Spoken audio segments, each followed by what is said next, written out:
हरे कृष्णा. श्रीमद भगवत गीता जशी आहे तशी, अध्याय 4. अध्यायाचं नाव आहे ज्ञान कर्म संन्यास योग. आपण आज 5वा श्लोक वाचणार आहोत. सुरू करण्याआधी श्रील प्रभुपादांना प्रार्थना करूया. हे श्रील प्रभुपाद, आम्ही भगवद्गीता हा ग्रंथ वाचून समजून घेण्याचा प्रयत्न करीत आहोत, त्यासाठी आम्हाला आशीर्वाद द्या. धन्यवाद प्रभुपाद. श्री भगवान उवाच बहूनि मे व्यतीतानि जन्मानि तव चार्जुन तानि अहं वेद सर्वाणि न त्वं वेत्थ परं तप. भाषांतर. श्री भगवान म्हणाले, माझे आणि तुझे अनेकानेक जन्म होऊन गेले आहेत हे परम तप. मी ते सर्व जन्म आठवू शकतो, पण तू आठवू शकत नाहीस. तर हे शब्द बघूया जरा. बहुनी मे व्यतीतानी. भगवान श्रीकृष्णाने अर्जुनाच्या प्रश्नाला आता उत्तर द्यायला सुरुवात केली आहे. बहुनी म्हणजे अनेक, मे व्यतीतानी माझे व्यतीतानी होऊन गेलेत. काय होऊन गेलेत? बहुने खूप सारे जन्मानी जन्म होऊन गेले आहेत. म्हणजे भगवंत काय म्हटले की माझे अनेक जन्म होऊन गेले आहेत. आणि पुढे म्हटलंय तव अर्जुन, तर तुझे सुद्धा असेच, माझे जसे अनेक सारे जन्म होऊन गेले तसे तुझेही जन्म होऊन गेले आहेत. दुसऱ्या ओळीत भगवंत म्हणतात तानी अहम वेद सर्वाणी. तर वेद म्हणजे जाणतो, अहम म्हणजे मी, ते सगळे जन्म आहेत ते मी जाणतो. न त्वं वेत्थ, पण हे अर्जुना, परमतप अर्जुना, न त्वं वेत्थ, तू ते जाणत नाहीस. तुला ते जन्म होऊन गेले ते तू आठवू शकत नाहीस. तर गीताभूषण टीका मध्ये श्रील बलदेव विद्याभूषण भगवंतांबद्दल समजवत आहेत की भगवंत कसे आहेत? एकमेव अद्वितीय आहेत. म्हणजे काय? एकम एव, केवळ एकच भगवान श्रीकृष्ण आहेत. अद्वितीय म्हणजे त्यांच्या समान दुसरा कोणीच नाही. याला आणखीन एक शब्द आहे संस्कृत, असम ऊर्ध्व. भगवंतांच्या समानही कोणी नाही आणि भगवंतांच्या ऊर्ध्व म्हणजे श्रेष्ठही कोणीच नाही. तर असे जे भगवंत आहेत ते आपल्या भक्तांबरोबर प्रेमाचं आदान प्रदान करण्यासाठी वेगवेगळ्या अवतारात या जगतामध्ये, भौतिक जगतामध्ये येत असतात. तर जसं आता हनुमान आहे, तो प्रभू श्री रामचंद्रांच्या रूपात भगवंतांना पाहू इच्छितो आणि त्यामुळे भगवान श्रीकृष्ण आहेत ते हनुमानासमोर प्रभू श्री रामचंद्र यांच्या रूपात प्रकट होतात. तर जसं एक उदाहरण देतात श्रील बलदेव विद्याभूषण, तर एक वैदुर्य रत्न नावाचा एक रत्न असतो, मणी असतो. तर ते जे रत्न असतं त्याच्यात एक विशेषता असते. जसं आपण बघा कधी हिरा पाहिला असेल तर हिऱ्याला असे वेगवेगळे असे पैलू असतात.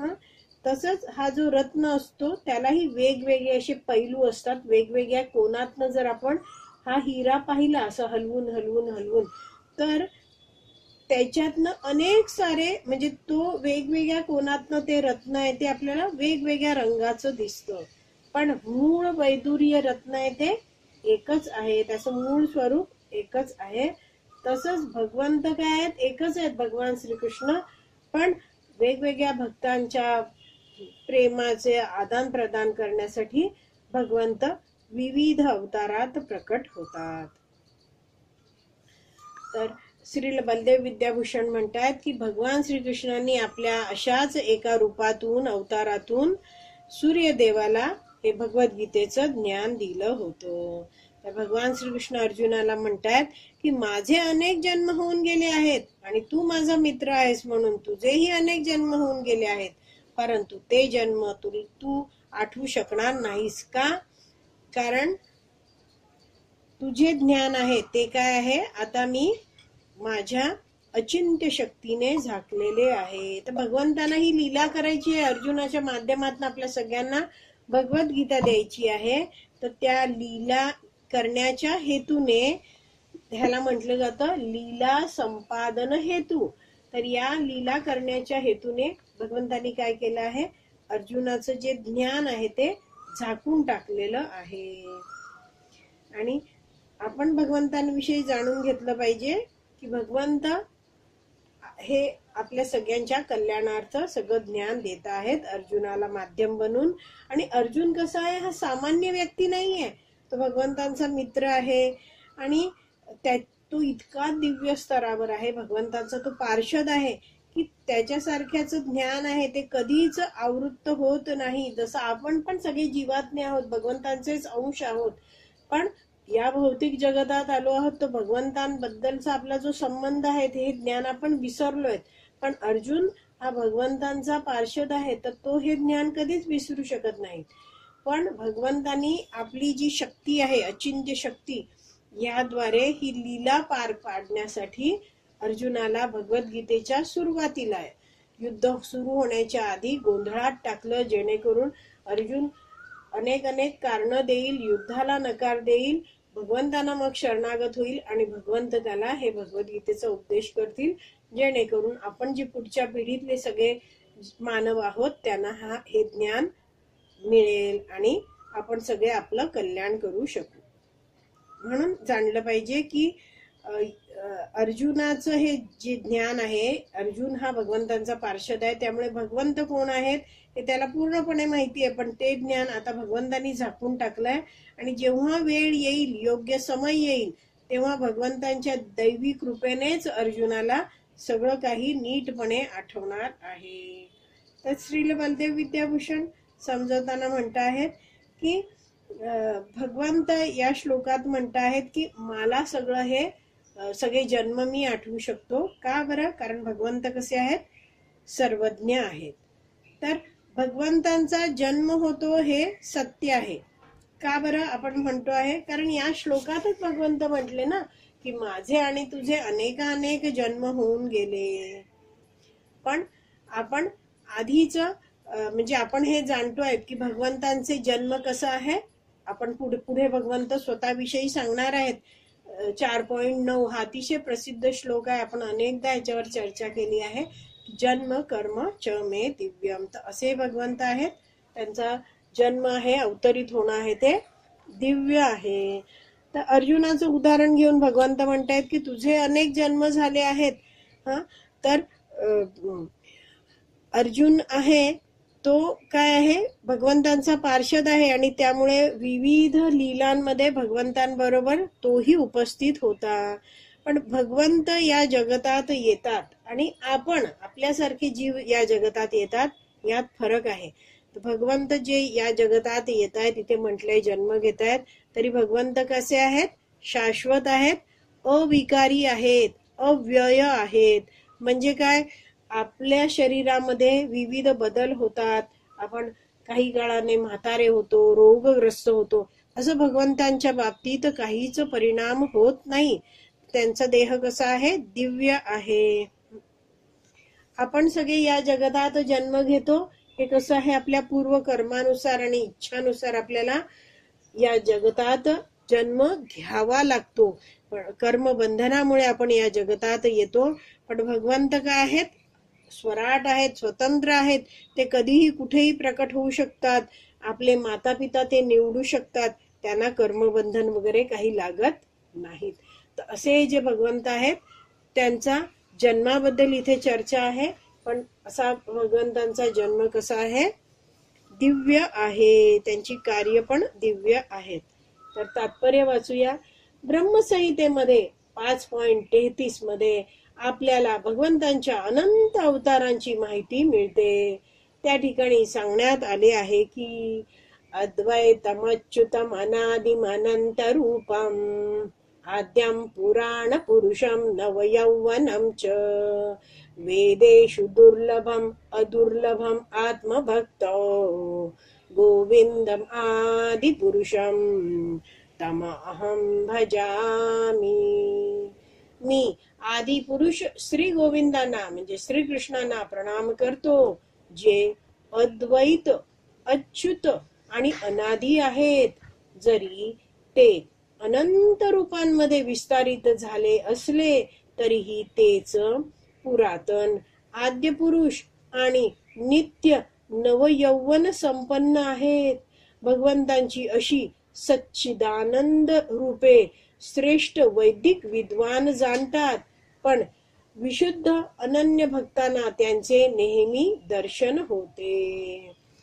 थोडस जाणून घेऊया. हे अनेक अनेक शब्द आलेत ते अद्वैत म्हणजे भगवंत एकमेव अद्वितीय आहेत, त्यांच्या समान दुसरा कोणीच नाही. मग भगवंत कसे आहेत? अच्युत आहेत. हे मी या श्लोकाचे अगदी लाईनीत अर्थ घेत आहे. या ब्रह्मसंहितेचा श्लोक वाचलाय त्यात. अच्युत म्हणजे भगवंतांचं कधीच पतन होत नाही. आपलं पतन होतं आणि आपण आपलं जे भगवंतांबद्दलचं जे ज्ञान आहे, संबंध आहे, ते सगळं विसरून जातो. पण भगवंत हे सर्वज्ञ आहेत. मग अनादी, तर भगवंत सर्वांचे मूळ आहेत.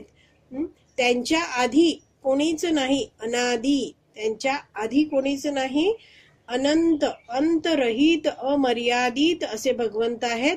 आणि रूपम, भगवंतांचं अतिशय सुंदर रूप आहे. आद्यम, भगवंत सर्वांचे मूळ आहेत. मग आहे पुराण पुरुषम, तर सर्वांच्या प्रथम तेच आहेत, आधी आहेत. त्यामुळे ते मूळ पुरुष भगवंत आहेत सगळ्यांचे. आणि असे मूळ पुरुष असले तरी भगवंतांबद्दल काय म्हटलं आहे? नवयौवनमच, नित्य तरुण राहतात. तर हा जो विरोधाभास आहे की सर्वात जुने आहेत, पुराण पुरुष आहेत, तरीही कसे आहेत? तरुण आहेत, नित्य तरुण आहेत. दुसऱ्या ओळीत दिलाय वेदेषु दुर्लभम, म्हणजे मला थोडस 8वी 9वी 10वी तर मी संस्कृत वाचलं आहे, अभ्यास केला आहे, तर मी वेद वाचेन आणि मला भगवंत समजू शकतील आणि मी भगवंतांना प्राप्त करू शकेल असं नाहीये. अदुर्लभम आत्मभक्तो, तर या श्लोकामध्ये ब्रह्मसंहितेत ब्रह्माजी समजवतायत की भक्तांद्वारे, जे भगवंतांचे भक्त आहेत तेच भगवंतांना सहजपणे प्राप्त करू शकतात. पुढे प्रभुपाद तात्पर्यात आणखीन एक ब्रह्मसंहितेचा श्लोक देत आहेत, 5.39. त्यात म्हटलं आहे, रामादिमूर्तिषु कला नियमेन तिष्ठन् नानावतारम करोद भुवनेषु किन्तु कृष्ण स्वयं समभवत् परमपुमानयो गोविन्दमादिपुरुषं तमहं भजामि. मी आदिपुरुष श्री गोविंदांना, श्रीकृष्णांना प्रणाम करतो की जे राम, नरसिंह तसेच इतर अंश अवतारांमध्ये नित्य स्थित असले तरी ते स्वतः मूळ भगवान श्रीकृष्ण म्हणून जाणले जातात आणि व्यक्तिशः स्वतः अवतार धारण करतात. ते हे शब्द जाणून घेऊया. रामादी मूर्तिषु, तर राम आदी रूपात विविध अवतारांमध्ये भगवंत अवतरित होतात. कला नियमेन तिष्ठन, म्हणजे भगवंत अशा अवतारामध्ये नित्य स्थित असतात. नाना अवतारम करोद, तर असे भगवंत आहेत ते विविध नाना प्रकारचे अवतार घेतात. कुठे घेतात? भुवनेषु, त्रिभुवनात, या जगतामध्ये घेतात. किंतु, परंतु काय आहे? पुढचे ओळ काय आहे?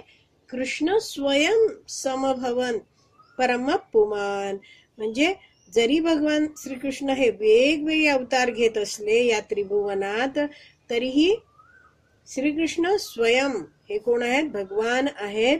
भगवान श्रीकृष्ण हे मूळ भगवान म्हणून जाणले जातात. आणि पुढे म्हटलंय गोविंद आदिपुरुषम तम अहम भजामी, असे भगवान श्रीकृष्ण आहेत. आदि पुरुष आहात तुम्ही, तुमचं मी पूजन करतो, तुम्हाला प्रणाम करतो. पुढे वाचते, वेदांमध्ये सांगण्यात आले आहे की भगवंत जरी एकमेव अद्वितीय असले तरी ते स्वतःला असंख्य रूपांमध्ये प्रकट करतात. भगवंत हे वैदुर्य रत्नाप्रमाणे आहेत, कारण वैदुर्य रत्नाचा रंग बदलला तरी त्याचे मूळ स्वरूप कायम राहते. तर असे हे जे भगवंत आहेत त्यांची तुलना वैदुर्य रत्न आहे त्याच्याशी केली आहे. जे आपण श्रील बलदेव विद्याभूषण यांचं तात्पर्य वाचलं होतं टीका वाचली होती, गीताभूषण टीका. यातही जाणलं होतं की भगवंत जरी एकमेव अद्वितीय आहेत तरीही काय आपल्या भक्तांची प्रेमाचं आदान प्रदान करण्यासाठी भगवंत विविध प्रकारचे अवतार घेतात. त्यासाठी आपण उदाहरण बघितलं होतं, हनुमानजी आहेत, त्यांचा आराध्य भगवान कोण आहेत? प्रभू श्री रामचंद्र. आणि भगवान म्हणून भगवान श्रीकृष्ण आहेत ते हनुमानासमोर प्रभू श्री रामचंद्राच्या रूपात येतात. असा हा जो वैदुर्य रत्न आहे तो वेगवेगळ्या अँगल मधून कोणातनं पाहिला तर त्याचे वेगवेगळे रंग दिसत आहेत, तरी जाणावं की वैदुर्य रत्न हा एकच आहे, त्याचं मूळ स्वरूप आहे ते कायम राहत. तर पुढे वाचूया आपण. भगवंतांची अनेकविध रूपे केवळ वेद अध्ययनाने जाणता येत नाहीत, तर त्यांचे विशुद्ध अनन्य भक्तच ती रूपे जाणतात. वेदेषु दुर्लभम अदुर्लभम आत्मभक्तो.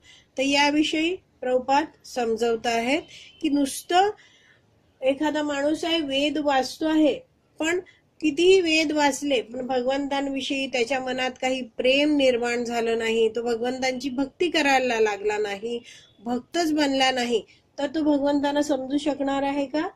नाही समजू शकणार. पण भक्त आहेत, ते भगवंतांवर पूर्ण विश्वास आहे, भगवंतांची ते भक्ती मोठ्या प्रेमाने करतात आणि त्यामुळे भगवंत अशी विविध सुंदर सुंदर रूप घेत आहेत, हे सगळं भक्त सहजरित्या जाणू शकतो. पुढे वाचते आहे, अर्जुनासारखे भक्त हे भगवंतांचे नित्य पार्षद असतात. पार्षद म्हणजे काय? सखा, सहकारी असतात. आणि जेव्हा भगवंत अवतार धारण करतात तेव्हा त्यांची म्हणजे भगवंतांची विविध प्रकारे सेवा करण्यास त्यांचे म्हणजे भगवंतांचे पार्षदही अवतरित होतात. असे भगवंत आहेत, ते वेगवेगळ्या लीला करण्यासाठी येतात, वेगवेगळे अवतार घेऊन. तर भगवंतांची सेवा करण्यासाठी सगळे पार्षद आहेत, त्यांचे जे सहकारी आहेत तेही भगवंतांच्या लीलांमध्ये उपस्थित होतात. अशा पार्षदांपैकी अर्जुन हा एक पार्षद आहे. तर भगवंतांचा तो सखा आहे, सहकारी आहे. आणि या श्लोकावरून कळून येते की काही लाख वर्षांपूर्वी जेव्हा भगवान श्रीकृष्णांनी सूर्यदेव विवस्वानाला भगवद्गीता सांगितली तेव्हा अर्जुनही निराळ्या रूपामध्ये उपस्थित होता. तर प्रभुपाद समजवत आहेत की भगवंतांनी या श्लोकात सांगितलंय ना की अर्जुन, माझे आणि तुझे अनेक जन्म होऊन गेले आहेत आणि भगवंतांच्या लीलांमध्ये भगवंतांचे पार्षद नेहमी सहभागी होत आहेतच. आणि त्यामुळे जेव्हा सूर्यदेव विवस्वानांना ही जी भगवद्गीतेचा उपदेश भगवंतांनी केला होता तेव्हा अर्जुन काय तिथे वेगळ्या रूपात उपस्थित होता. पुढे वाचते आहे, पण भगवंत आणि अर्जुनामधील भेद फरक हाच आहे की भगवंतांना त्या घटनेचे स्मरण होते तर अर्जुनाला ती घटना स्मरत नव्हती. तर अर्जुन आहे त्याला काही हे सगळं आठवत नव्हतं. अंशरूप जीव आणि भगवंत यांच्यामध्ये हाच भेद आहे. तर अर्जुन काय आहे? एक जीवात्मा आहे आणि भगवंत काय आहेत? महान आहेत, विभू आहेत, प्रचंड आहेत. तर जीवात्मा आणि भगवंत ह्यांच्यामधला हाच फरक आहे की भगवंत कायम सगळं ज्ञात ठेवतात, सर्वज्ञ आहेत, पण जीवात्मा आहे तो सगळं विसरतो. अर्जुनाला जरी या ठिकाणी शत्रू दमन करणारा शक्तिशाली वीर किंवा परमतप म्हणून संबोधण्यात आले असले, आता जर तुम्ही श्लोकाचा शेवटचा शब्द बघितला तर परमतप म्हणजे शत्रूला ताप देणारा असा जरी अर्जुन आहे तरी तो आपल्या पूर्वजन्मात घडलेल्या गोष्टी पुन्हा आठवू शकत नाही. म्हणून भौतिक दृष्ट्या जीव कितीही श्रेष्ठ असला तरी तो जीव भगवंतांची बरोबरी करू शकत नाही. आपण हे जाणलं पाहिजे की जीव हा कायम जीवच राहणार आहे, जीवात्माच राहणार आहे. जसं मायावादी लोक म्हणतात की आपण जीव आहोत पण आपलं ज्ञान आपल्याला पुन्हा प्राप्त झालं, आपण सध्या अज्ञानात आहोत पण अज्ञान नष्ट झालं की आपण पण काय होणार? आपण भगवान होणार.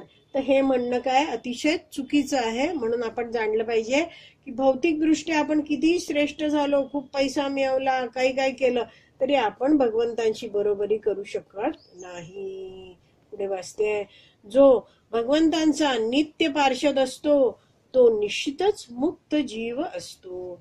तर आपण सगळे या भौतिक जगतात आहोत, जीवात्मे आहोत, तर त्यांना म्हटलं जातं बद्ध जीव. बद्ध झालोय आपण, पुन्हा पुन्हा जन्म मृत्यू जरा व्याधीच्या चक्रात अडकून पडलो आहोत.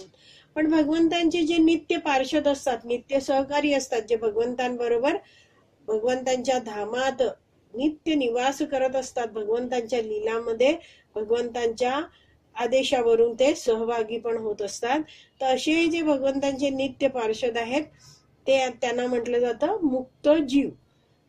म्हणून इथे म्हटलंय, जो भगवंतांचा नित्य पार्षद असतो तो निश्चितच मुक्त जीव असतो, पण तरीही तो मुक्त जीव भगवंतांची बरोबरी करू शकत नाही. म्हणजे आपण आता भक्ती केली आणि भगवत धामात जरी गेलो तरी आपण कायम जीवच राहणार आहोत. एक वाक्य आहे, जीवेर स्वरूप आहे कृष्णेर नित्य दास. आपण कायम नित्य भगवंतांचे काय राहणार आहोत, दास राहणार आहोत. आणि म्हणून आपण कधीही भगवंतांची बरोबरी करू शकत नाही. ब्रह्मसंहितेमध्ये भगवंतांचे अच्युत म्हणून वर्णन करण्यात आले आहे. तो या तात्पर्यात पहिला श्लोक पाहिला आपण, त्यात अच्युत हा पहिलाच शब्द आहे. त्याविषयी आता प्रभुपाद त्यातले वेगवेगळे शब्द घेऊन आपल्याला थोडं थोडं समजावत आहेत. तर असं भगवंतांचं अच्युत म्हणून वर्णन करण्यात आले आहे. अर्थात भगवंत जरी भौतिक प्रकृतीच्या संपर्कात असले तरी त्यांना स्वतःचे कधीच विस्मरण होत नाही. म्हणून जीव अर्जुनाप्रमाणेच मुक्त असला तरी तो सर्व दृष्टीने भगवंतांशी कधीच समान होऊ शकत नाही. तर भगवंतांचं जे महानता आहे ती इथे प्रभुपाद समजवत आहेत की भगवंत या भौतिक जगतात येतात वेगवेगळ्या लीला करायला. तर या भौतिक जगतात भगवंतांचीच जी बहिरंगा शक्ती आहे, भौतिक शक्ती आहे, तिचं कार्य चालतं. तिचे 3 गुण आहेत आणि या भौतिक जगतात जे कोणी आहेत त्यांच्यावर या भौतिक प्रकृतीच्या 3 गुणांचा प्रभाव असतो. पण भगवंतांची ही भौतिक शक्ती काय आहे, दासी आहे, भगवंतांची शक्ती आहे. त्यामुळे भगवंत या शक्तीमुळे किंवा या शक्तीच्या 3 गुणांमुळे कधीच प्रभावित होत नाहीत. आणि जसे आपण जीव आहोत, भगवंतांचे अंश आहोत, पण या भौतिक जगतात आल्यामुळे आपण ते सगळं विसरून गेलो आहोत, आपलं ज्ञान, भगवंतांची असलेला संबंध. पण भगवंत या भौतिक शक्तीचेच अध्यक्ष आहेत, मालक आहेत, स्वामी आहेत, शक्तिमान आहेत, तिला शक्ती देणारे आहेत. तर ती शक्ती, भौतिक शक्ती भगवंतांवर कार्य करू शकत नाही. आणि म्हणून भगवंत दिव्य आहेत आणि ते या जगतात येतात. असे दिव्य असलेले भगवंतांना कसलंच कधीच विस्मरण होत नाही. त्यामुळे त्यांचं कधीच पतन होत नाही, जसं आपल्या जीवांचं पतन होतं आणि आपण अनेक गोष्टी विसरून जातो. आणि म्हणून प्रभुपाद म्हणतात की असा जीव, बद्ध जीव आहे, तो जरी भक्ती करून आध्यात्मिक जगतात गेला, मुक्त जीव झाला अगदी अर्जुनाप्रमाणे, तरीही तो भगवंतांच्या समान कधीच होऊ शकत नाही. अर्जुन जरी भगवंतांचा भक्त असला तरी त्याला कधी कधी भगवंतांच्या स्वरूपाचे विस्मरण होते. पण भगवंतांच्या दैवी कृपेने भक्त तात्काळ त्यांच्या म्हणजे भगवंतांच्या अच्युत स्वरूपाला जाणू शकतो. तर असा हा जो अर्जुन आहे तो भगवंतांच्याच या लीलामध्ये लीला संपादन हेतू ह्यासाठी तो सगळं ज्ञान आपलं विसरून गेलेलं आहे. भगवंतांचीच इच्छा आहे तशी, पण भगवंत जेव्हा इच्छा करतील त्याच वेळी त्याला ज्ञान पण परत मिळेल. भगवंत कोण आहेत, भगवंतांचं जे अच्युत स्वरूप आहे ते तो जाणू शकेल. अभक्त किंवा असुर भगवंतांचे दिव्य स्वरूप जाणू शकत नाहीत. त्यामुळेच गीतेतील या वर्णनाचे आकलन आसुरी बुद्धीच्या लोकांना होऊ शकत नाही. तर प्रभुपाद समजवत आहेत की जे आसुरी बुद्धीचे लोक आहेत, जे राक्षसी वृत्तीचे लोक आहेत, ते हे भगवद्गीतेचे ज्ञान समजून घेऊ शकत नाहीत, कारण ते त्यांची वैदिक शास्त्रावर अजिबात श्रद्धा नाहीत. ते श्रीकृष्णाला भगवान म्हणून पण स्वीकारत नाहीत. जसं आपण महाभारत वाचतो आहेत किंवा आता हे जे युद्ध सुरू आहे अर्जुनाचं, तर अपोजिट पार्टीला कौरवांच्या इथे विरुद्ध पक्षात प्रमुख कोण आहे? दुर्योधन आहे. धृतराष्ट्राच्या 100 पुत्रांपैकी सर्वात मोठा. तर एकदा हा दुर्योधन भगवान श्रीकृष्णांना म्हणाला होता की जानामी धर्मम नच मे प्रवृत्ती. मी जाणतो धर्म काय आहे ते, पण त्या धर्माचं पालन करण्याची माझी कोणतीही इच्छा नाही, माझी तशी प्रवृत्तीच नाही. जानामी अधर्मम. मी जाणतो अधर्म काय आहे. नच मे निवृत्ती. पण अधर्म सोडण्याची मला काही इच्छा होत नाही. तर असे हे जे घुबड एक उदाहरण दिलं होतं. आता घुबड आहे. घुबड हा पक्षी आहे, तो केवळ अंधारातच पाहू शकतो. जसा सूर्य उगवला आहे तर हा घुबड आहे तो आपोआप अंध होतो. तर जसा घुबड कधीच भगवान सूर्य आहे ह्याच्यावर विश्वास ठेवत नाही, कारण तो म्हणतो की मी कधी पाहिलाच नाही सूर्य, तर सूर्य अस्तित्वातच नाही. तर असे हे जे आसुरी लोक आहेत ते कधीच भगवंतांची सत्ता मानत नाहीत, भगवंतांना जाणू शकत नाहीत, समजू शकत नाहीत. पुढे वाचते, अर्जुन आणि श्रीकृष्ण दोघांचेही स्वरूप शाश्वत असले तरी श्रीकृष्णांना लाखो वर्षांपूर्वी आपण केलेल्या क्रियांचे स्मरण होते, तर अर्जुनाला आपल्या क्रियांचे स्मरण नव्हते. या ठिकाणी आपण हे जाणू शकतो की जीवाने आपले शरीर बदलल्यामुळे त्याला सर्व गोष्टीचे विस्मरण होते. तर आपण सगळे जीव आहोत. आपल्याला म्हणजे विविध काळी काय आहे, हा जीव आहे तो वेगवेगळी शरीर धारण करत असतो. काही काळ एका शरीरात राहतो आणि मग ते शरीर त्याला सोडून द्यायला लागतं आणि त्याच्या पूर्वकर्मानुसार इच्छानुसार त्याला नवीन देह धारण करावाच लागतो. तर असा हा जीव सतत वेगवेगळी शरीर बदलत राहतो आणि त्यामुळे त्याला सर्व गोष्टींचं विस्मरण होतं. पण भगवंत आपले सच्चिदानंद शरीर बदलत नसल्यामुळे ते सर्व गोष्टी आठवू शकत होते. असे भगवंत आहेत. ते स्वतः भगवंत दिव्य आहेत. त्यांचं शरीर पण काय आहे, दिव्यच आहे. आपल्यासारखा देह आणि देही असा भेद त्यांच्यात नाही. म्हणजे आपलं शरीर वेगळं आणि आपण आत्मा वेगळा, तसं भगवंतांमध्ये नाही. भगवंतांचा संपूर्ण देह म्हणजेच काय आहे, भगवंत आहेत, दिव्य आहेत. पुढे वाचते आहे, ते भगवंत आहेत ते अद्वैत आहेत. तो पहिला जो आपण अद्वैतम अच्युतम त्याबद्दलच प्रभुपाद सांगतात.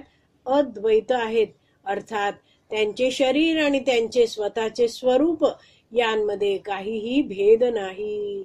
भगवंतांशी संबंधित प्रत्येक गोष्ट आध्यात्मिक आहे.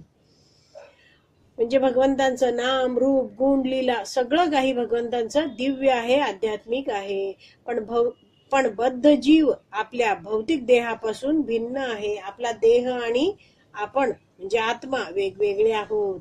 जेव्हा भगवंत हे भौतिक प्रकृतीमध्ये अवतरित होतात तेव्हा सुद्धा त्यांचे म्हणजे भगवंतांचे शरीर आणि आत्मा अभिन्न असल्या कारणाने, अभिन्न म्हणजे वेगळा नाही, भिन्न म्हणजे वेगळा, अभिन्न म्हणजे एकच. तर भगवंतांचं शरीर, आत्मा सगळं एकच आहे आणि त्यांची स्थिती ही सर्वसाधारण जीवाहून नेहमीच भिन्न असते. तर आपलं कसं आहे, शरीर वेगळं, आत्मा वेगळा, असं आहे आपल्या बाबतीत, पण असं भगवंतांच्या बाबतीत नाहीये.